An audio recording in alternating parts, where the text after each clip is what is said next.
nonprofit organization registered in Washington. Hay is managed and operated by our youth volunteers who dedicate their time to providing services for the community. Our aim is to offer more opportunities and activities to young people in areas including performance, art, and academics regularly. Today we are honored to invite Dr. Tam to deliver the lecture Navigating Your Future. Dr. Tam brings a wealth of experience from both the education and industry. Now let's welcome Dr. Tam to start today's lecture.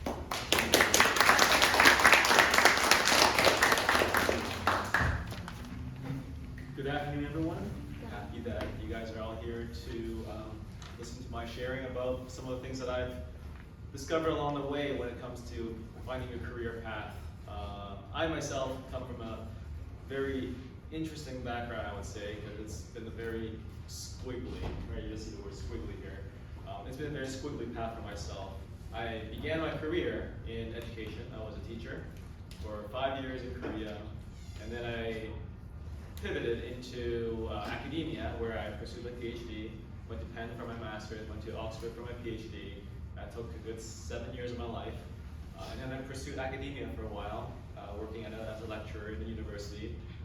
During COVID, I started to start my own business, and then I ran my own career coaching business for a while, and I tackled these kinds of problems, because I'm like, hey, I kind of have some insights in terms of what makes for a satisfying career, right?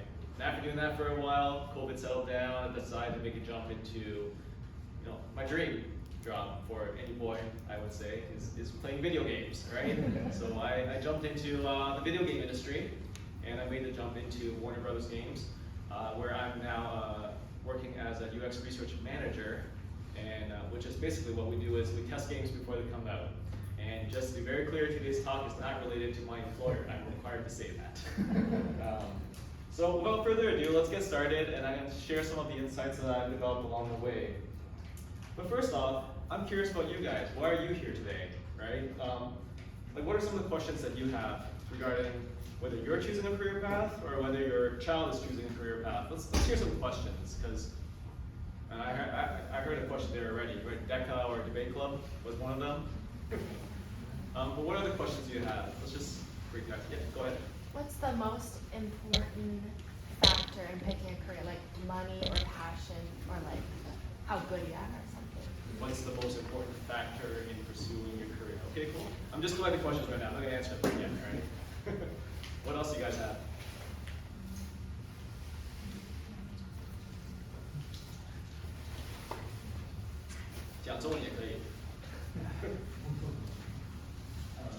One question I guess is, at which point you decide to switch path. You maybe feel like not start. Maybe you're even good at certain things you're doing, but you feel like there's need or urge to go otherwise. I guess at that type of point, what goes into your decision of switching directions into your career path? Are you asking this for yourself or for your kids? For my kid.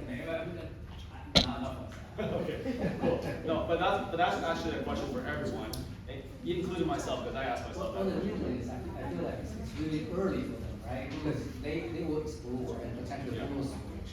Yeah. So just want to see what goes into the decision. Cool, excellent. So what goes into the decision into choosing your career path or switching? Let's do one more question. Yes, my lovely daughter. What's your question? How much do you have to explore, like, How much should you explore before you know? Right. Cool. These are all excellent questions, and I hope I'll be able to answer them, in this lecture that I've got.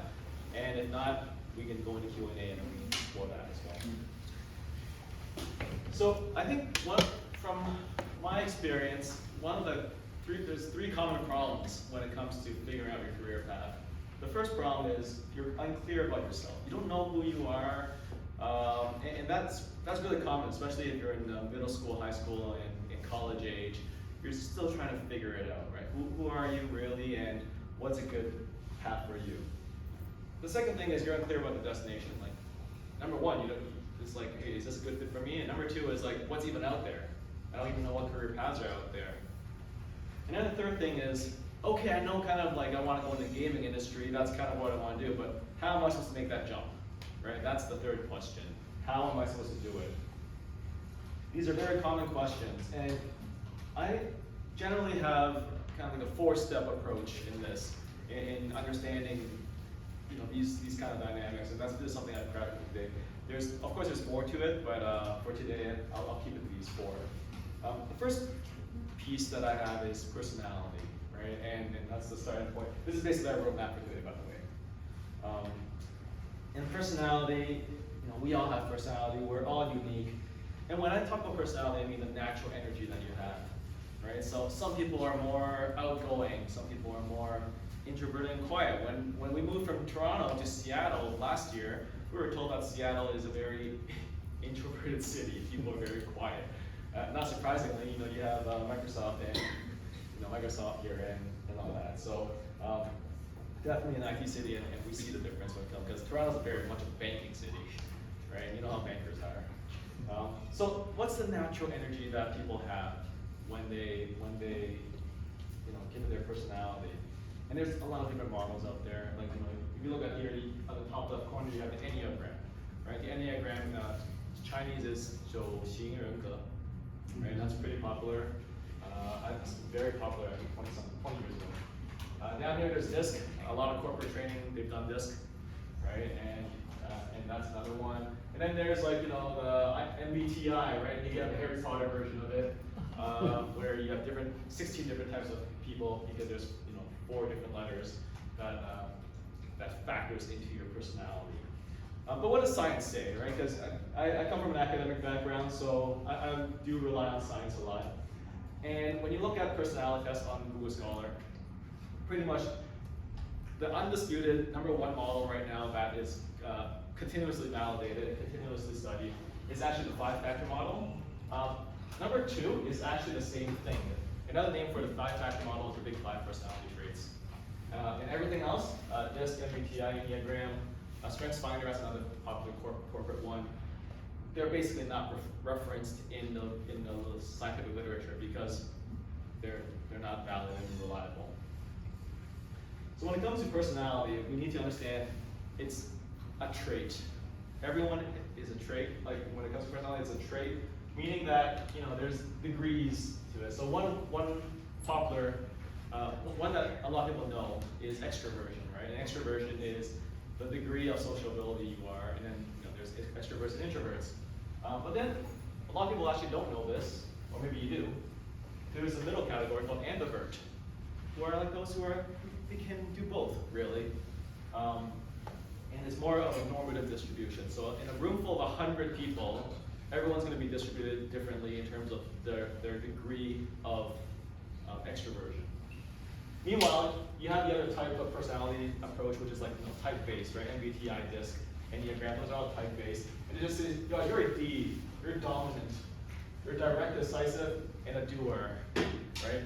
But then you switch a situation, it doesn't really work like that. So some people are dominant in the workplace, but then at home they're not I'm not dominant at home, right? So everyone's different, and so the Big 5 personality traits really advocates for a trait-based approach rather than a type-based approach. And so that's something you got to factor in when you're thinking about your career. You know, what kind of person are you? And according to Big 5, you know, there's really 5 categories, and we're going to do an activity right now. So if you guys this is a bad speaking practice, but if you guys got a mobile phone, maybe you want to take it out right now and start rating yourself. So everyone take out your cell phones or a piece of paper, and we're going to go through the Big 5 personality traits together. I want you to rate yourself from 1 to 5. Which do you think you are, right? And when everyone's ready, we can get started. What does 1 mean? What does 5 mean? 1 means low, and 5 means high. I'll explain it when we get to each. Yeah, but it's really hard to rate. Yeah. Each slide is going to be different. All right, the first one we're going to look at is openness. Right? Openness to experience. So when it comes to openness, it's kind of like on one end of the spectrum. If you're 5, you are an explorer. You like to find new things. You like to search for, like, hey, if this is a new idea, you'd like to go to conferences and listen to a bunch of new ideas, and then take it home and it's like, hey, I want to try this out. So that's a 5, if you're an explorer. Now, a 1 would be a preserver, someone who likes the tried and true, this is the way, and that's probably the only way, and let's stick with that way because we know it works, right? So what do you think you are? 1 to 5, put it in right now. In the middle are those who are balanced. It's like, okay, I'm okay with some new stuff, but not all the time. I'm okay with some, I'm okay with the tried and true, but I like to try some new stuff once in a while. What do you think you are, right? And just to be very clear, when it comes to personality, there's strengths and limitations, right? As you can see, and basically it's based on evolutionary theory. It's like a bird. When a little bird, in the middle of a famine, you can't find food. There's really 2 ways to survive as a bird, right? Number 1 is you fly out there and you find new food. And some birds survive because that's how they did it. But on the other hand, there are birds who decide, like, you know what, I want to ride it out, because flying out there, I might get picked off by a bigger bird. And that's not a good idea. And some birds decide to stay put. And so as a result, some birds survive and some birds die, and as a result, some birds are more open-minded and some birds are less open-minded, and to this day, that applies to humans as well, right? So that's openness. So my point is there's no right or wrong in this. All right, next item. Conscientiousness. Conscientiousness. What conscientiousness is your degree of focus versus your degree of flexibility.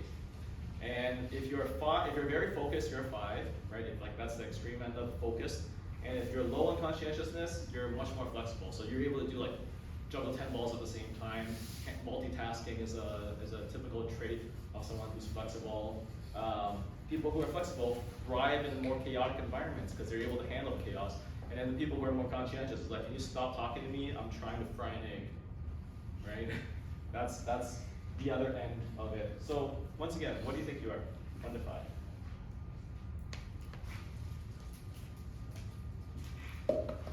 All right, next one would be extroversion. And what extroversion is the amount of activity that you can handle. It's actually not, it doesn't always have to do with people. Extroversion is actually the amount of stimuli you can handle, and sometimes it comes from people, but also it goes like, if you go to a stadium and you listen and you watch a sports game, a lot of noise, people who are extroverted can handle that noise. People who are introverted, they wear out very quickly, right? So it's not just, you like people or you dislike people. That's a common misunderstanding. Extroversion is the amount of stimuli that you can handle, what's your threshold. So extroverts are, if you're extroverted, 5. If you're introverted, 1, right? And that's, these are just estimations. Next one is agreeableness. And agreeableness is also a spectrum.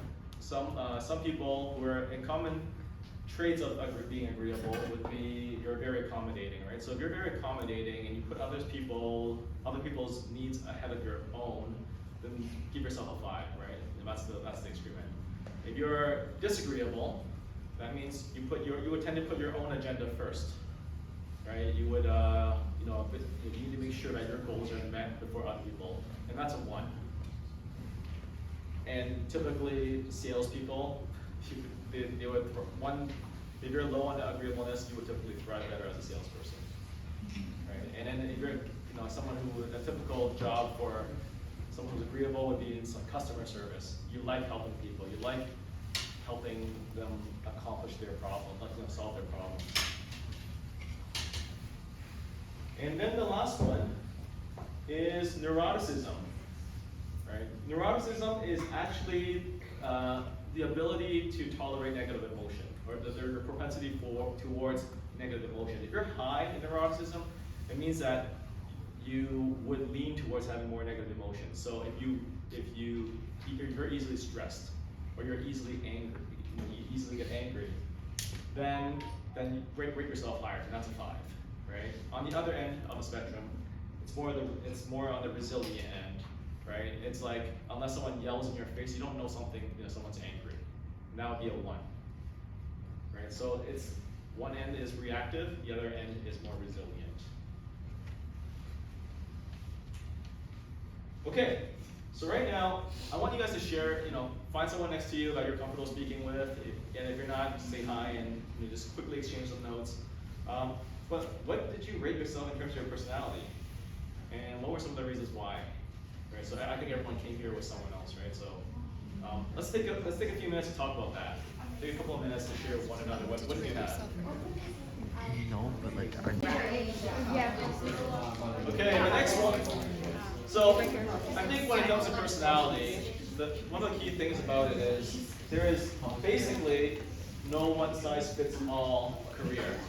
Right? Some people who are introverted, it would be terrible for them to sit in an extroverted job and constantly do extroverted things. And if you're extroverted, it would be miserable if you're doing introverted things all the time and you're sitting in a cubicle and just doing that all the time, right?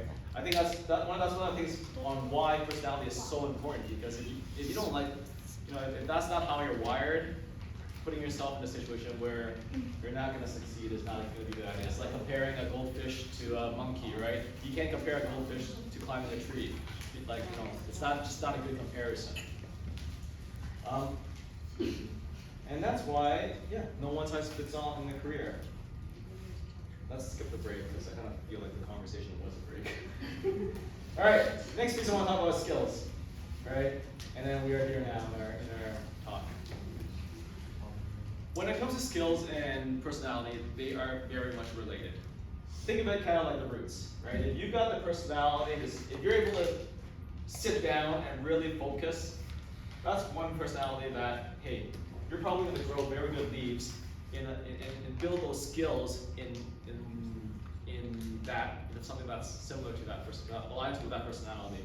So, like I said, introversion is one. If you're able to sit down, you don't like to face people, probably you'll be very good at focusing on certain tasks. But if you're extroverted, right, and if you're much a people person, then a lot of other people jobs would probably be a better fit for you. So I guess, we can continue the conversation. Some of you guys were talking already, so let's keep that conversation going. How are the skills that you have right now? Just think about some of the skills that you have, that you've developed, whether it's at school, whether it's at work. How is that connected to your personality? Now share that with the person next to you. Let's take a couple of minutes to do that as well. Drawing. You are drawing. I think that my extroverted personality has given me the skill to Come back. So, you guys, it sounds like you guys got a lot of good conversations going. What are some examples that you have? I'm curious. What are some examples that you have about your personality that you can connect to some of the skills that you have, or some of the things that you've developed over time?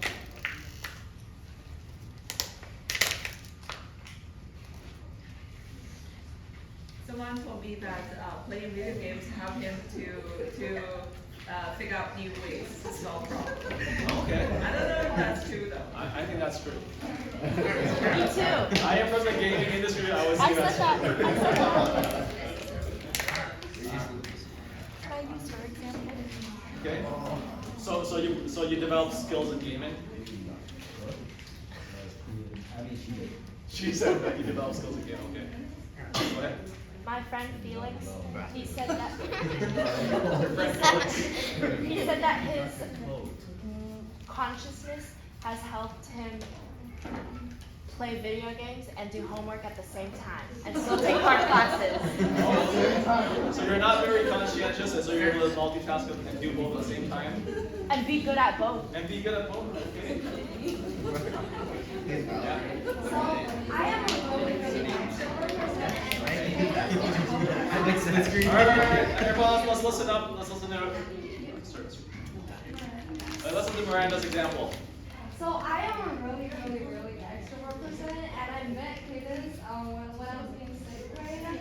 Well, basically, like, I can make friends very easily, and it's not really big for, like, every pressure. Like, it's big to bring me happiness and stuff. Other introvert person, they might feel like a little have pressure when they're talking to other people that they don't know. Yep. But for me, I can actually feel happy to talk to them. Yeah. So you're extroverted, so you love going to talk to people and making new friends. Yeah. And meanwhile, an introvert, maybe like Cadence, No, Candace is not an introvert. She's not an introvert. She's not an introvert. She can say 64% extrovert. I'm Okay. 93%. You're 93% extrovert. No, I used to be 96. And Okay. like, Okay, very good. Yes, that's true, right? Extrovert people, they tend to be very, they actually, I can give you guys some example sales profiles later. I mean, sorry, personality profiles later for different job roles. That's gonna be pretty interesting. But I think those criteria that is shared there are very dynamic. Yes. Like, for example, my little one, 6-year-old, it's really hard for him to focus. So we trim him, right? We send him to chess class, we buy Legos for him so he can focus longer. So, at a certain age, like younger age, it's harder to focus, and as you grow older, it's easier. And also, your job actually trains you as well. Like if I'm just an engineer, I can focus, do whatever I'm told to do, right? But as your career progress, you're manager now. You're forced to talk to people more every day. Right? It changes. Yes. Right. That's a very good point. So, so 2 points on that. Number one, she made a very good point about age, right? And personality does not, you can probably tell someone's personality at around 4 or 5. Like that's where it's headed. But it's not until 12 to 13 where it really solidifies. So we actually don't recommend doing personality testing for people until they're like 12 or 13, like until that personality is set, right? Because their brain is still developing.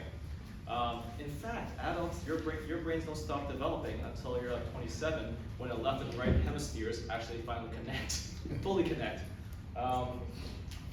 Your other point is actually excellent as well, because your jobs will train you.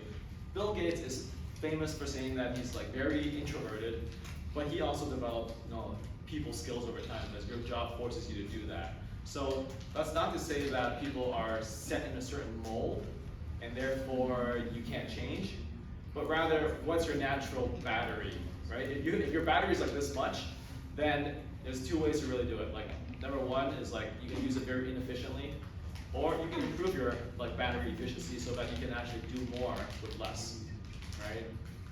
And so that actually is a good bridge to my next point.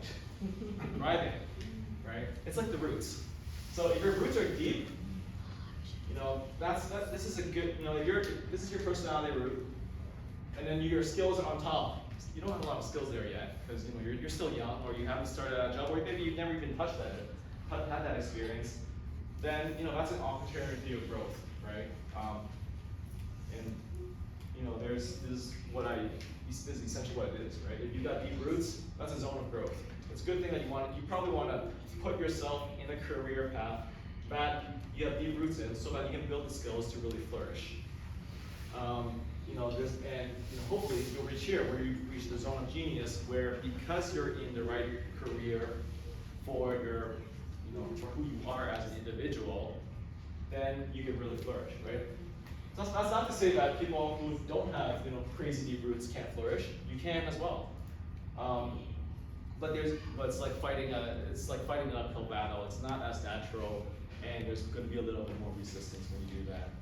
So that's the importance about skills and personality. Like there's a huge correlation to that. But everything can be trained, right? So it's not teaching a little fish to climb a tree. So you actually can't do that. All right. So we can skip the breaks. I think the conversations are the breaks, right? All right. So the next question is the future of work. AI, robotics, tech, Skynet. That's probably my generation's thing. Is Terminator famous for kids nowadays? Yeah? Not really. You don't know what this is? Skynet. It's a TV show that came out in the 80s and 90s that talks about like robots taking over. Right?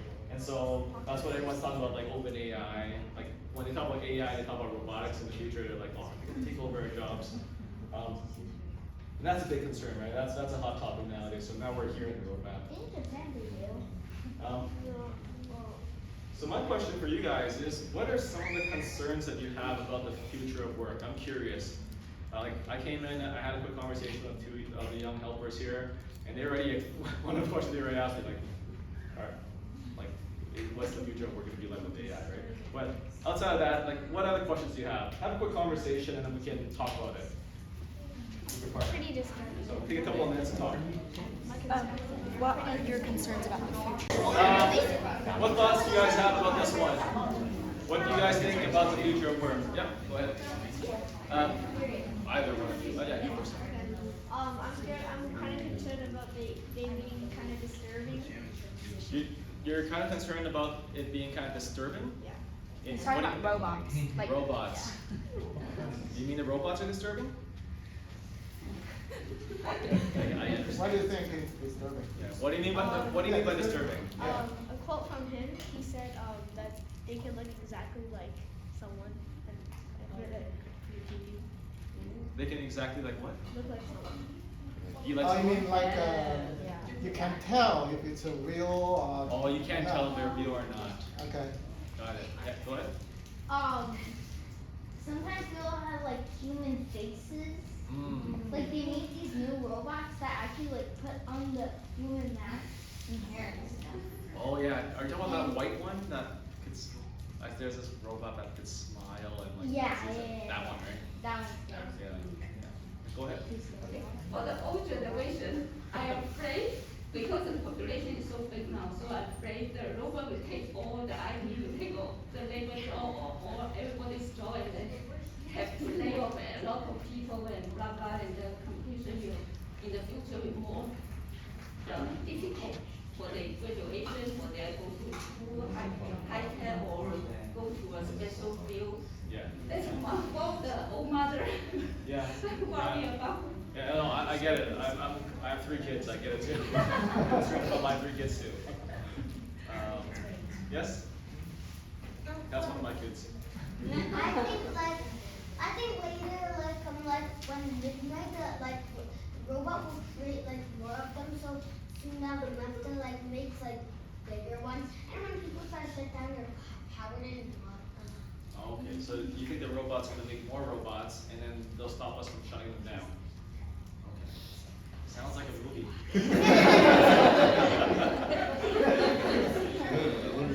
You guys have anything else? Yep. I'm scared that people will start getting like dehumanized and stop socializing with like others, since the jobs are like getting taken over by robots. So if you go to a restaurant, you don't even get to like talk to the waiter or like converse with anyone. Yeah, yeah. Did you, jobs being taken over by robots so that you can't interact with humans anymore as much? Yeah. Is there anything else?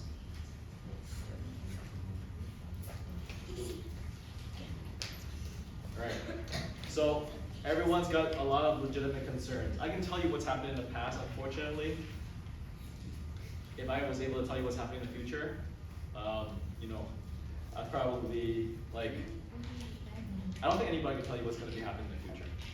But this is what's happened in the past, right? And this is what Joseph Schumpeter, he came up with an idea called creative destruction in the 1940s. And this is from the observation of what's happened in the past. According to Schumpeter, he believes that what he observed is with every technological breakthrough, that actually creates more jobs and more opportunities, because you actually increase in your output and productivity, right? It takes less energy to create more value for people, and as a result, what that actually ends up creating is more demand for services and more jobs and so on. And of course, the fear is, well, what if the robots take those jobs, right? And what if they're able to maintain themselves, and what if we can't shut them down? And those are all legitimate questions. So I'm not saying like the way that the future is going to be, you know, it's going to be like this. But I'm saying what's happened in the past is that there is some case for optimism. So the example here is water power and textiles and iron. You know, all that got replaced by steam power. Right? Back then, people would travel on horses, and then they created railways, and then steel became a thing. And then over time, electricity, chemicals, internal combustion engines replaced railroads and so on. So everyone had individual cars, and then that led to the demand for petrochemicals, because you need something to energize the engines. Led to more electricity, led to more electronics, right? How to use electricity, and led to aviation. And then now we're at digital network. No, now we're here. But digital network, software, new media, that's kind of like the next wave. And a new wave right now where we're at is AI and IoT, which is the Internet of Things, robots and drones, clean tech, right? So the argument is that at every wave, old jobs are destroyed, but new jobs are also created as a result. Now, whether this wave is going to continue or not, I don't think anyone can tell you. But there is some case for optimism. What those jobs look like in the future, I don't know. I've looked at some studies that futurists have put together, right? And some of the studies, they say that, well, a lot of the jobs, just think about today, right?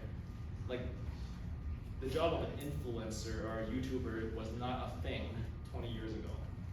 But now, like, almost every other kid dreams that they're a YouTuber of sorts. So, like, that's just kind of where things are. And so, is that going to be the case for the future? I don't know. But there is a case for optimism that where the productivity of humans go, like where robots go in one way, humans probably will go another. And what that looks like, I would say, is that careers are going to be disrupted. A lot of careers are going to be disrupted. And so this is a book it's called by Helen Tupper and Sarah Ellis. They made the case that historically, right, and when we're talking about historically, I mean like almost 100 years ago, that careers have been like kind of like stairs, right, one by one, each step at a time. But they make the argument that careers today are going to be squiggly, meaning that you're going to be all over the place. Now, I would maintain that they're partly right. I wouldn't say that they're completely right. And the reason why I say that is because I think there are still going to be jobs that are regulated, right, licensed. So you're not going to have you're probably not going to have too much of a squiggly of career if you're a lawyer or if you're like a doctor. Right? You need to get licenses, and there are ladders and there are guardrails to doing that. But for other jobs, like I don't know, if you're a marketer or a digital marketer, then yeah, it's probably going to be really squiggly because whatever marketing that you did can probably be replaced by an AI in no time. Right? If you're making a flyer, that's probably going to be replaced by AI very quickly. In fact, while for today's flyer, when I was designing it, I went on Canva. A lot of young people know what Canva is, and I clicked the magic design flyer, and it gave me something. It did not look good, so I gave it to my daughter. Like, please do this, right? So I don't think they're completely there yet, but it's only a matter of time, right? The whole LLM thing just really started a year or so at this point. But squiggly careers is where things are headed. I think they've got a great point in that. Some cases are not going to be, in some careers it's not going to be the case. But even in law, for example, I have a friend who's actually a lawyer, and he's telling me that, well, one of the things with law is that the paralegal job is going to be in trouble. Because the paralegal job is you're supposed to look for all past cases, reference them, and then pull them out and then give it to the lawyer, right? That job's going to be in trouble.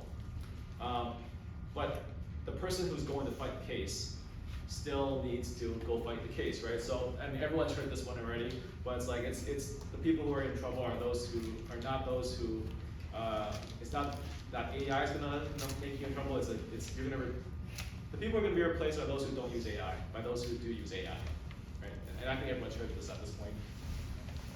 But I think the number of doctors required in the future might be different than the number right now. The number, what do you mean by that? Like, I don't know, the AI can help the doctors in many ways, right? Yep. Yeah. AI can't help the doctors. Maybe a doctor can treat 10 patients right now, but maybe they can treat 50 in the future. Yeah. I've actually have a friend who's a surgeon. He's an oral surgeon, and he goes fix faces. When someone gets drunk during Christmas, they smash their face on the ground. They need to reconstruct the face.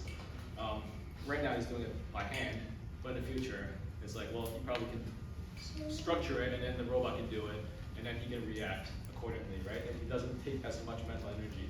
So in those cases, I think so. yeah. So there's definitely a world where it's like that. So I think the case is here. I'm trying to make it here. Complex hard skills. The future is going to be complex hard skills. I'm in research right now, and we do play test games. One of the first things that we did is like, hey, is this going to replace our jobs or no? Is this a tool that we can use? I think every company, and everyone here, all all the people who work here probably did the same kind of evaluation and think like, to what extent is this going to impact my job, right? So I don't think this is a secret of any sorts. And to large measure, right now it can't. But can it replace it in the future, and in what way? We don't know. But definitely, we realize that if you have the skill, for something like research, if you have the skill to conduct research, to really analyze our products, right, in this case, video games, it's still very hard for AI to say, okay, what is fun, right? So for example, what is fun? In video games, if a game is too fun, it's boring, right? If a game is too hard, unless you're like the Dark Souls player, like people who like to play very difficult games and keep dying and keep trying, it's not fun. But then you have those players who really love those games, and then there's those people in the middle who look kind of like just the right amount of difficulty, right? I want to die just the right amount, but not all the time, right? And so I don't think a computer can tell you that, like what is fun. So how do you answer that question? It comes to designers and then in games researchers, we try to answer that question. And so that's why I would say like something like this kind of analysis, these complex questions. It's a complex hard skill. I don't think a robot's gonna replace that anytime soon, right? Maybe those are famous last words and they'll replace us next year. I don't know. Next thing I think is really important is human soft skills, right? Like I said, as the robots get more robotic, it actually creates time in people to become more human.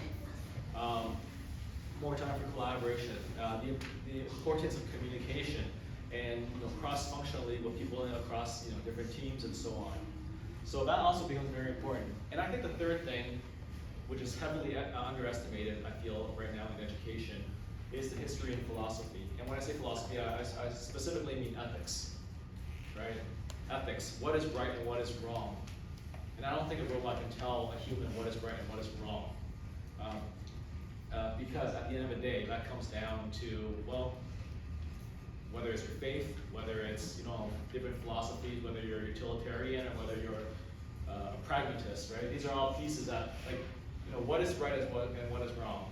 And I'm sure if anyone's been paying attention online, like there's some very famous cases of AI making some bad decisions in terms of ethics. So these are key skills of the future. I think the future is going to be complex, complex hard skills, especially in using these AI and robots. Human soft skills in order to connect with people and get work done and build trust. Because think about it this way, right? Here's a quick example. If you guys know what deep fakes are, right? Can someone tell me what a deep fake is? Deep fake? Does anyone know what a deep fake is? No.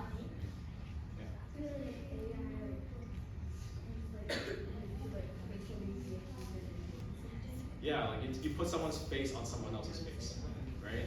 And then you can make them talk. So there's videos where you have Obama talking, and then he's saying things that aren't him, but because his voice is being recorded so many times, they take that audio and they make Obama say, "I like eating French fries," and you can make his mouth do that, and you can actually make Obama speak in Chinese now, right?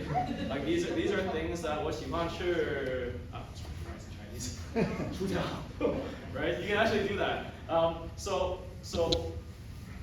because of deepfakes, because of all this fake stuff that's in the internet, that actually increases the importance of human face-to-face, right?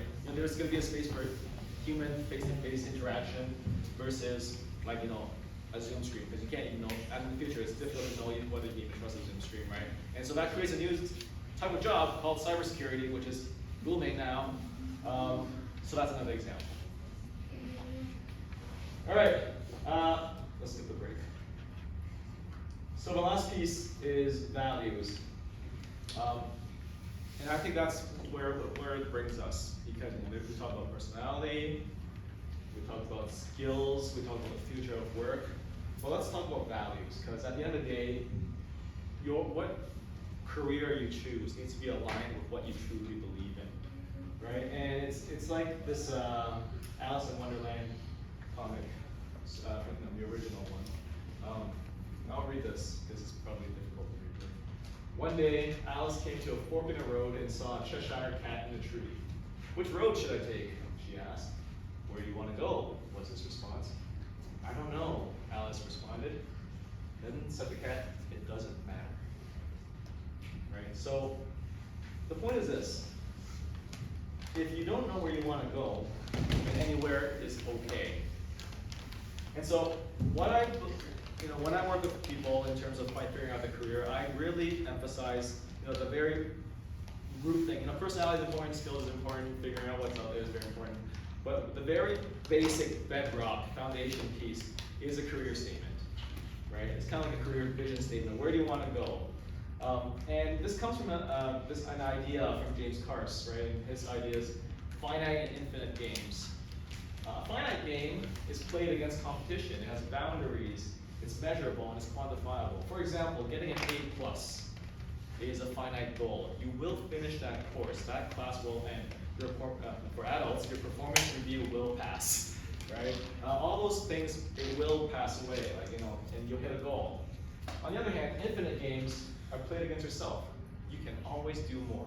And the example is learning as much as possible. Right? That would be an example of something you will never achieve, because you can always learn more. Right? So that's an infinite game. And so, what's the moral of the story? It really doesn't matter how hard you run if you're running in the wrong direction. And the use of a career statement is that it's a North Star. It's something for you to reflect upon whether you're on track or not. And I use a very simple formula for my career statement, and it's this: to contribute, to fill in the blank contribution of sorts, so that what's the impact, right? And so my example is, this is my personal career statement: to support people to break their limits, so that they can pursue what is meaningful to them. And this career statement allows me to set my goals on it's very flexible. Meaning, if I'm in the career of teaching, right, back when I was a teacher, I support students to learn more, to break their limits, to achieve more, so that they can pursue what's meaningful to them. If it's in video games right now, I'm designing games that could allow, nowadays there's several breakthroughs. There's a game that came out a few years ago that allowed a blind person to play the game, right? And can you imagine, how the frustration a blind person may feel if they play a game, if they hear about a game but they can never play it. But now they're finally able to be the hero of their own story, right? To play that game. So that's also supporting people to break their limits so that they can pursue what's meaningful to them. And as long as you have this kind of goal, infinite game goal, what that allows you to do is you can always reorient yourself and reflect, hey, is this job something that aligns with my values and my goals? So right now I'm just gonna give you guys, once again, some time. And this time is probably gonna give you guys some quiet time, right? So don't turn around and speak to the person next to you. But sit down and try to work out a career statement to what's your contribution, so that what's your impact. All right, let's take a few minutes to do this. This one took me weeks, okay? So I don't expect you guys to be, to come up with something that really resonates quickly. It takes several layers of editing and peeling behind that. But generally, I would say, so that making money is not an impact, right? What are you going to do with that money is the impact. Some people, and so it comes down to what your values are. Anyways, give this one a try. I'll start the timer. You guys want to take 5 minutes to do this? Does anyone? This might be putting you in a spot, but does anybody want to share theirs? I heard some pretty good ones actually. So, anyone want to share theirs?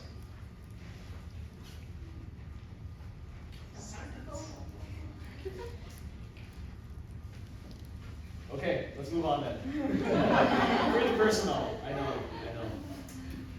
But I think the main thing about career visions, I call it career statement, I call it career vision statement, sometimes I call it anchor statement, I've called it many different things in the past. But what I think is, it really allows us to be ready for all future storms. Yeah, I think it's a fair assumption that a lot of careers are going to be disrupted. But as long as you kind of have this anchor, this North Star, knowing hey, this is what I want to do with my life, there's always going to be different opportunities that come up that helps that you can do that. And then you can then go, by understanding yourself, build the skills to be in that role. So at the end, that's what, this is what the talk is doing, basically summing up, is that a lot of times we're all unique people. We all have our unique personalities. We all have different, ways, because of how we're wired. There's certain skills, right, that, we lean towards. It comes a little bit easier, but it's not like you can't build those skills, right? Everyone can build skills. The future of work is going to be very disruptive, and a lot of careers are probably going to be very squiggly. So how do you navigate that? Well, it's by understanding where you are. What's at the center? What's your North Star? What's going to keep you grounded when the storms come, so that in case that job no longer exists, in case that career path is no longer viable, well, what else is going to make you satisfied? What else is out there that that aligns with the criteria that you have? So yeah, so back to the problem, right? If you're unclear about yourself, unclear about the destination, unclear how to do it, lack of accountability, feeling overwhelmed, these are all things that that you can do. And this is what not my main job now, but I've done in the past. And yeah, I'm ready. If you're interested in having conversations about how I can help, I'll be happy to have that conversation. All right, that's all for my prepared talk today. I'm going to open the floor up for any questions, Q&A that you may have on this conversation. Any questions? Comments? Yeah. The thing the robot thing made me think about Wall-E. Robot thing made you think about Wall-E. How did it make you think about Wall-E? What about it? Robots taking over. So we're all going to be the big fat people on the chairs? Is that what you mean? We're all going to be big fat people on chairs eating popcorn, watching TV?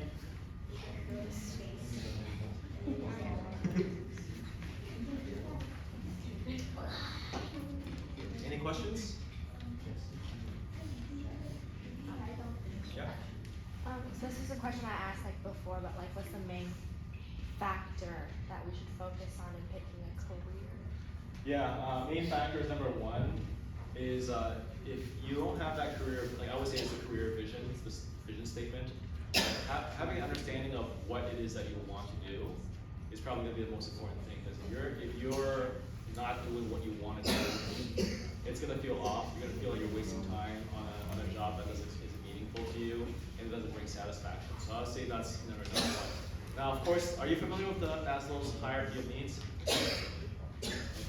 Maslow's hierarchy of needs is like a pyramid where at the lowest level it's like sustenance, you need food to eat. One level up is shelter, you need a place to stay so you feel safe. The third thing is you need relationships, right? Friends, relationships, and bonds. And then there's one more on top. But then the very top one is self-actualization. You're doing something that you feel like it's your mission, is aligned with what you want to do. So I think nowadays in this world, in America, you're not gonna have struggle with food and shelter. If you generally are a decent human being, you're not gonna have that problem. But it's really the question hey, is this job satisfying? And how resilient am I to the different things that's gonna hit me, right? And so I would say number one, understanding yourself is important and what you want. But second thing I think is just is how do you resist the disruption that's going to happen, right? And that means learning how to learn, being a good learner, being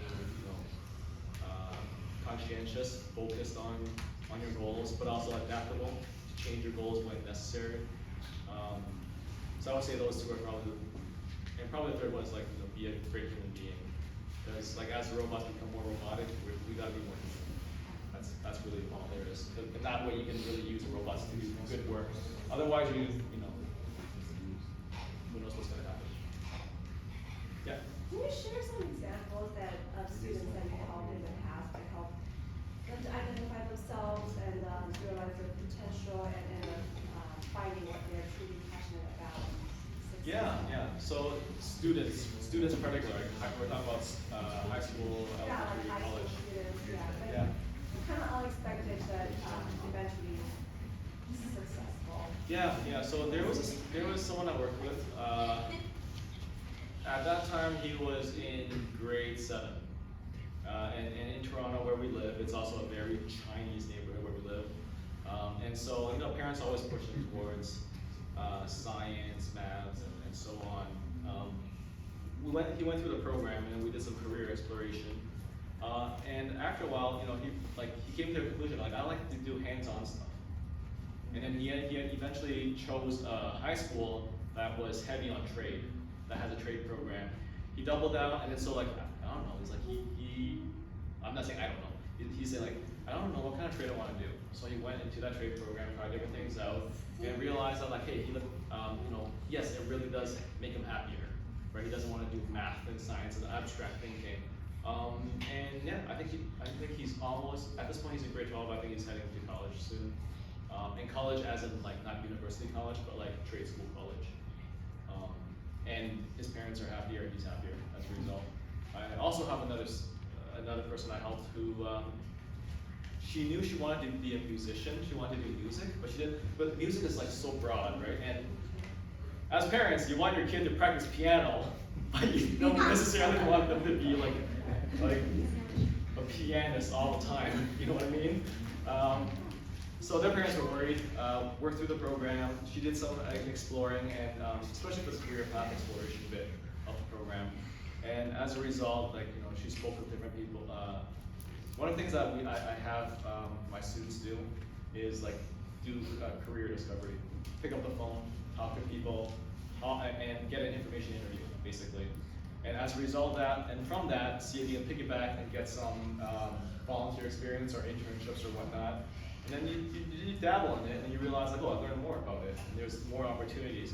And now like, she's in the music program, but like she knows like what are the options out of that now, rather than just being in music. And I don't know what's the outcome. Yeah. Do you think a personality test actually define what type of person you are? It's not perfect. I don't think any personality test can define the person you are, because I think. Close? Pardon? Is it close to define what type of person you are? It's not like defining a person, but it's more like putting it in a way that is understandable. So for example, there's a cultural component to this. In America, right? It's interesting. So some people who are who are disagreeable in Hong, like I'm from Hong Kong, right? Well, my background's from Hong Kong. Some people who are disagreeable in Asia, when they come to America, the average disagreeableness of America is actually like much lower. So people are far more disagreeable in America because the culture, you know, like you got individual, you got to stand up for yourself, you got to speak up if you don't like it, right? And you realize like, oh, wait a second, I used to be disagreeable in Asia, I come here, I'm actually right in the middle. What does that tell you? Well, if in the workplace you need to be like, you know, to handle the sharks, for like, you know, for lack of better terms, well, you got to up the ante, you got to, you know, force yourself to become more disagreeable, but in the American way, to be able to handle. So that's one use of it. It's understanding like where are you compared to everyone else around you, right? And right now we did a self-scoring exercise, but when it comes to personality testing, it's really useful because it allows you to understand, hey, where do you stand relative to the rest of the population?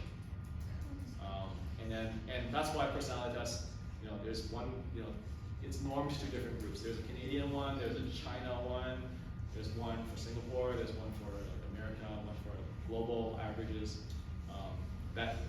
It all impacts that. Yeah. So it's more like it helps you describe and put into words something that's already there. Yeah. It doesn't define you. It's more like you define the outcome of the personality test.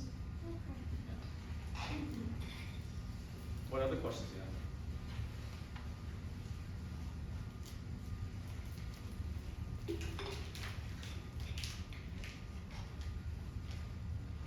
You have another question? Okay. Yeah. What are some like things that AI can do that like for jobs? What are some things that AI can do right now? Well, I think a lot of dads here probably know the answer better than me because they're actual engineers. But I think right now a lot of several things. AI So they're actually rolling out a lot of new features. In the gaming industry, there's this AI software right now where you're able to now just tell the AI to like, hey, create for me a rabbit. Right? I literally saw this yesterday, like a couple of days ago on Twitter, now X. It's like make a rabbit, so it outputs a 3D image of a rabbit. Make coins drop from the sky, and it drops coins from the sky, and then you have a rabbit. Make the rabbit move around, and every time it touches the coin, like you have a plus 50, right? So that keeps the score. So now, like you know, a lot of companies are now trying to make like, hey, how can people just use text to make a game or create a product? So there's something for marketing. It's very easy. In fact, you know, when you see those Facebook ads, you know, they write these things. Now you can just tell the AI to write it for you, and it's perfect English. You don't have to deal with you know, people from another country trying to write in English. So they can already replace a lot of jobs. It's making a lot of pictures. One of my friends, Uncle Alan, you know him. He's using AI to do his 3D work in Hong Kong, you know, which includes clients like Disney and so on for animation. So the use cases are now just slowly rolling out. We're beginning to see it, but how is it going to really impact us in the future? I know I use AI to edit my emails to my team now. Like when I write emails or when I write messages, when I have to construct a deck for a presentation, I tell AI to do it for me. Microsoft, you know, they have Copilot that's coming out. I mean, it's out already, I think, and it's changing how people do things. Like, you know, you can turn a Word document into a PowerPoint presentation really quickly. Yeah. So lots of these kind of things. Saves time.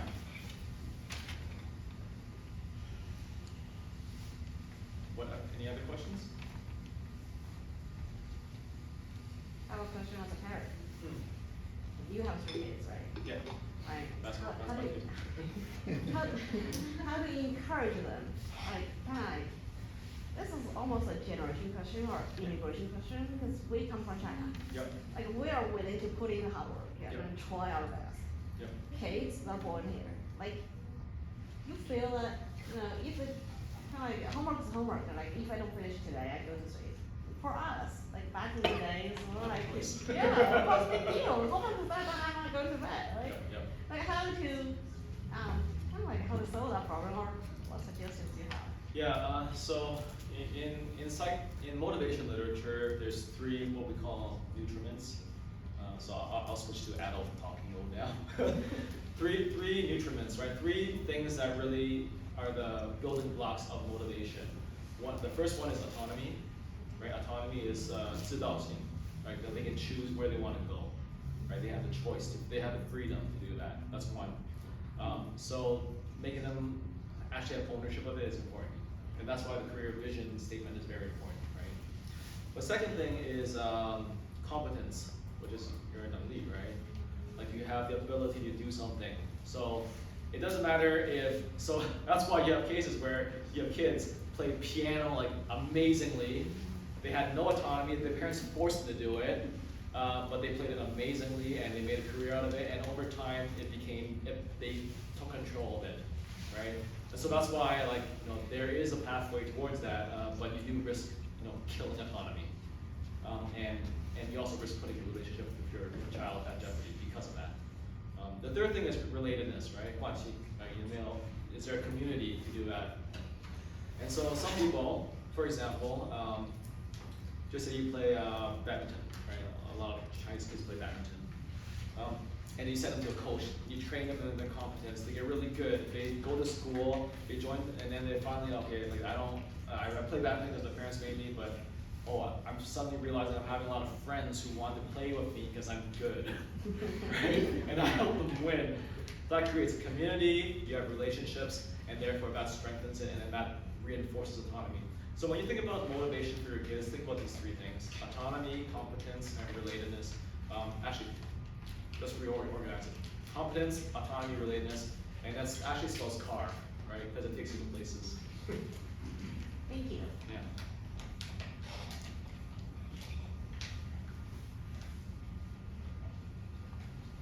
Any other questions?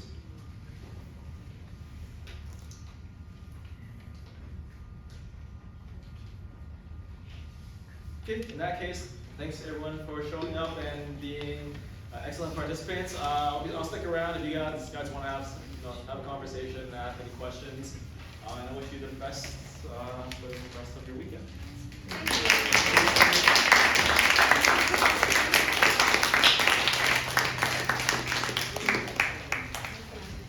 Oh yeah, he has to say something. Sorry. We would like to thank Dr. Tam for delivering this professional lecture to our community. Later we will make the recording of the lecture available online and distribute it to you. As Hay is a nonprofit organization, if you would like to support us, please visit our website at hayyouth.org.